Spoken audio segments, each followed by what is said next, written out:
So welcome back. Right, doctor.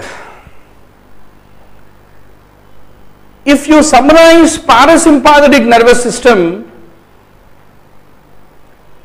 how will you remember? In our midbrain, see doctor, brainstem means three parts. Midbrain, pons, medulla.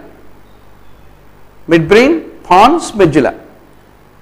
Midbrain में what are the two cranial nerve nuclei? You have third and fourth, oculomotor and fourth is what? Trochlear. Fifth, sixth, seventh, trigeminal, abducens and facial. They are located in the pons. Eighth, ninth, tenth, everything else is located in the medulla. That is a brainstem. Okay. So don't worry, we'll give the notes of all this. The midbrain में third cranial nerve and medulla में seventh, ninth and tenth, and sacral area में the outflow. These are the ones which carry the parasympathetic outflow. What are the nerves in midbrain? Third, out of third, fourth, not the fourth, third. Then in the medulla, actually seventh is at the pontomedullary junction. Between medulla and pons at the junction, seventh is located. So you can say seventh is pons, seventh is upper part of medulla. So seventh, ninth, tenth. What is their common nucleus called as? Nucleus tractus solitarius. NTS. N is ninth, T is tenth, S is seventh. Nucleus tractus solitarius also is the same. N is nucleus, T is tractus, S for solitarius. But what is NTS? Nucleus tractus solitarius is a common nucleus. It is a parasympathetic nucleus for the 7th, 9th and 10th. From that nucleus, parasympathetic fibers will leave. So this is how parasympathetic comes. 10th is your vagus, 9th is glossopharyngeal and 7th is facial. Facial goes to lacrimal glands. And lacrimal secretions we get. Why do we get tears? Parasympathetic stimulation makes us to get tears for our classmate who is failing an exam. Do we really cry for others or will be more happy for others' failure? Then third cranial nerve is also parasympathetic. Oculomotor carries the parasympathetic. Whether it is third cranial nerve or 7th, 9th or 10th, they will all end up in ganglia. What is the ganglia of the 7th cranial nerve called as? It forms submandibular, sublingual, sphenopalatine are the three ganglia of the 7th. Otic ganglion is the ganglion of 9th. And vagus forms many thoracic and visceral ganglia. And ultimately they supply the fibers to the various organs, parasympathetic fibers. Similarly, third cranial nerve carries to ciliary ganglion. From ciliary ganglion it leaves fibers to sphincter pupillae. And sphincter pupillae constricts the pupil. So parasympathetic lead to meiosis, sympathetic lead to mydriasis. Right, doctor? And where are the ganglia located? They are all very close to the organ. Hence parasympathetic system में preganglionic fibers are very long, postganglionic fibers are very short, is what you have to basically remember, doctor. Right? So if you look at the neurotransmitter, whether it is sympathetic or whether it is the parasympathetic, at the preganglionic level में the neurotransmitter is acetylcholine only, right?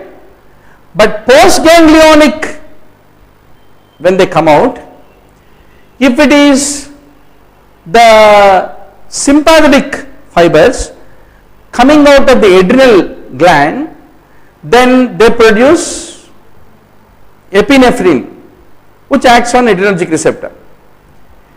If it is the postganglionic adrenergic nerves, which are other than adrenal medulla of the sympathetic system, they produce norepinephrine. If it is parasympathetic, postganglionic fibers produce acetylcholine, right? And you have neuromuscular junctions. There the parasympathetic fibers will see they will come, and there is no ganglia involved here. Straight they will come. The nerve which is supplying the muscle, you have a neuromuscular junction. There also they produce acetylcholine. So nicotinic receptors, where are they located? At the neuromuscular junction. And where else they are located? In the autonomic ganglia.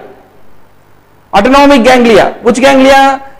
Adrenal medulla or any adrenergic ganglia. Adrenergic is autonomic nervous system. All preganglionic areas where receptor is nicotinic. Neuromuscular junction also it is nicotinic. Everywhere else parasympathetic are all muscarinic. Am I clear, doctor? I am not clear. I am not clear. Autonomic ganglia, you are able to see here adrenal medulla, both adrenergic and both sympathetic and parasympathetic ganglia level में preganglionic fibers when they are coming and mixing, there it is nicotinic receptor only, and there the neurotransmitter is acetylcholine only. Postganglionic fibers जब आएगा वो sympathetic state में norepinephrine होता, medulla से आने वाले adrenergic होता है epinephrine, parasympathetic postganglionic fibres are acetylcholine, and neuromuscular junction पे also acetylcholine. But neuromuscular junction में दैट रिसीविंग एंड में what is there here? Nicotinic receptor. Whereas in all other locations parasympathetic is muscarinic receptor, and in all the autonomic ganglia nicotinic receptor, and at all the adrenergic postganglionic fibers you have norepinephrine or epinephrine. But the only exception is when this postganglionic sympathetic go to the sweat glands, their postganglionic receptor is acetylcholine. This you should understand, doctor. Now let's talk about the receptors of the nervous system. Receptors of the another 10 minutes we will stretch and call it a day. You have cholineceptors, that is acetylcholine receiving receptors. They can be of a nicotinic type at neuromuscular junction or at the autonomic ganglia, and they receive preganglionic fibers in autonomic ganglia and they produce acetylcholine.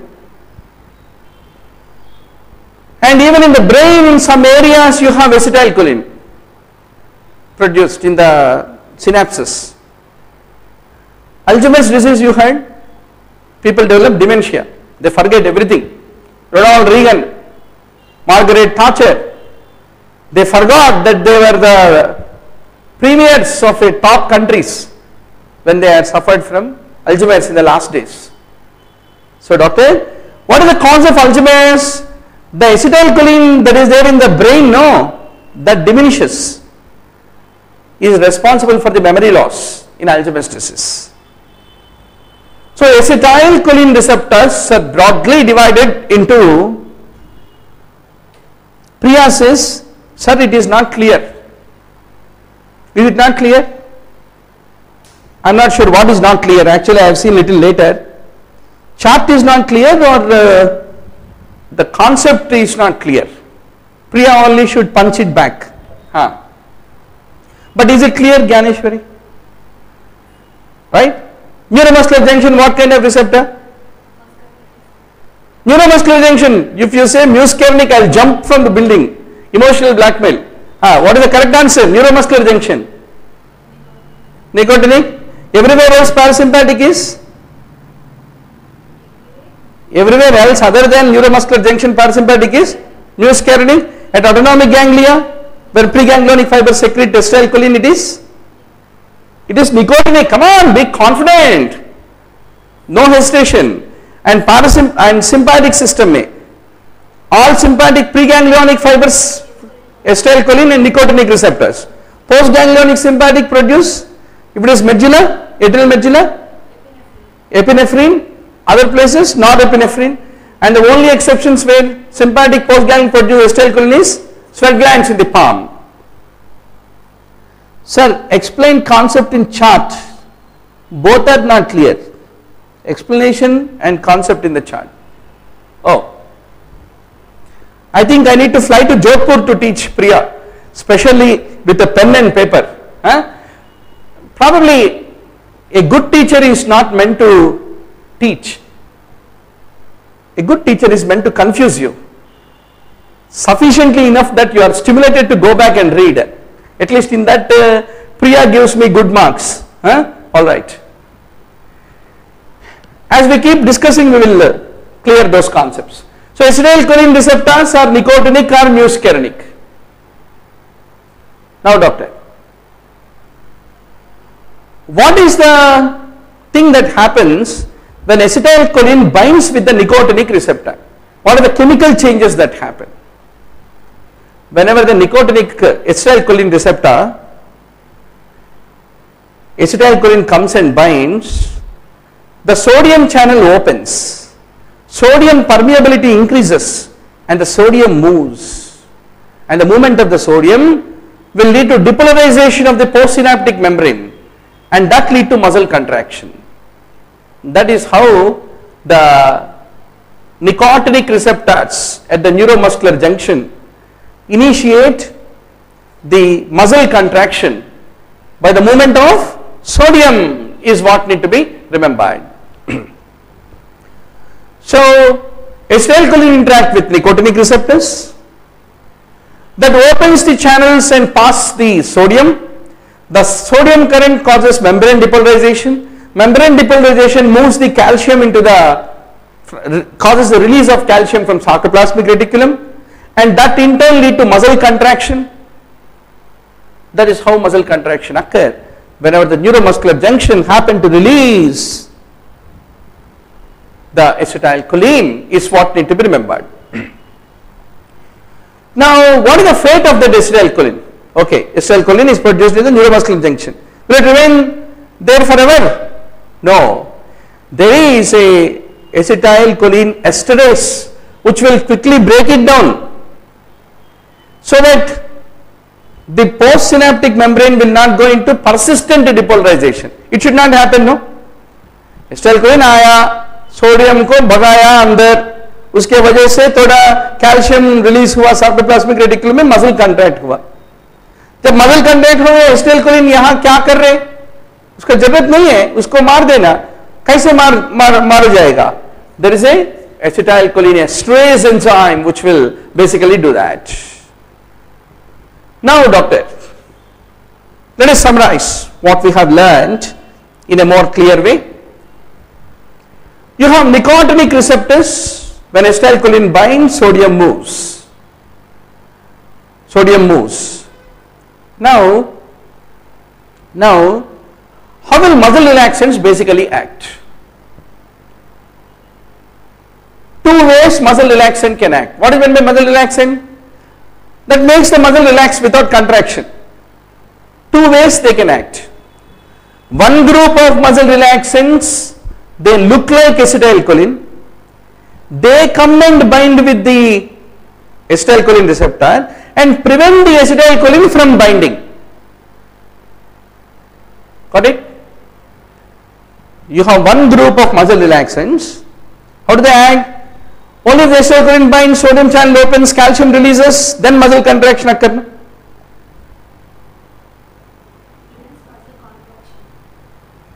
How will muscle contraction occur generally?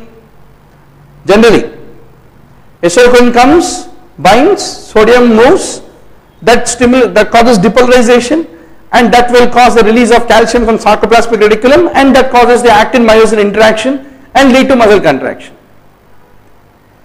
If this muscle relaxant is given, it will prevent acetylcholine from binding and it will come and bind in the place of acetylcholine. It prevents the muscle contraction. One type. Second type, what will they do? They will come and bind. Right? Just like acetylcholine, they cause the sodium movement. But just like acetylcholine खाम खत्म होने के बाद they won't be destroyed. Acetylcholine है तो खाम खत्म होने के बाद वो acetylcholine esterase will break it down. But the second type of muscle relaxants are there, no, they come and bind like acetylcholine. Like acetylcholine, they make the sodium to move in.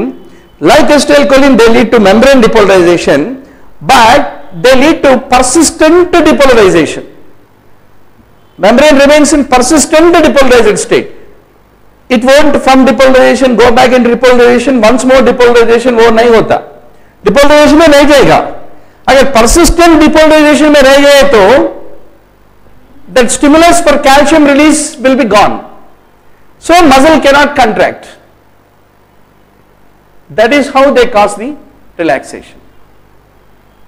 Got me, doctor? Huh? There are two things that make us unhappy in life. One thing is what? If any friend fought with us and said that I will not talk to you forever in my life. He is what kind of guy? He is the first kind of guy. He came, he bound and said, you can't bind with me anymore to acetylcholine. That's one type.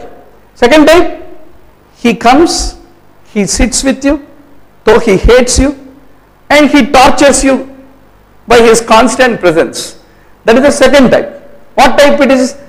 The depolarizing type, persistent depolarization करने वाले चीजें होते ना, उसको बोलते हैं depolarizing blocking agents. Depolarizing blocking agents. And what type they are? Are they competitive or non-competitive? They are not competitive. They don't look like acetylcholine, but if they bind to acetylcholine receptor, like acetylcholine receptor, they lead to depolarization.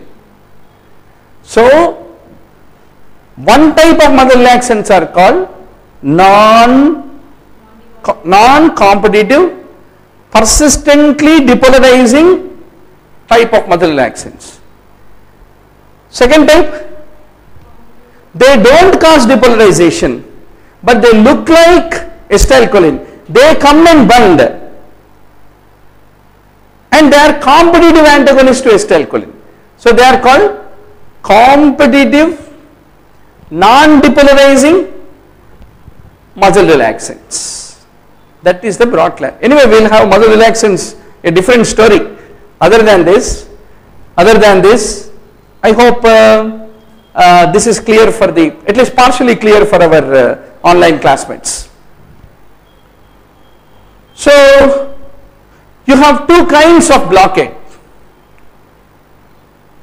Phase 1 blockade is called the depolarizing blockade, where the binding of the agonist will make, just like acetylcholine, a persistent opening of the ion channel is one type.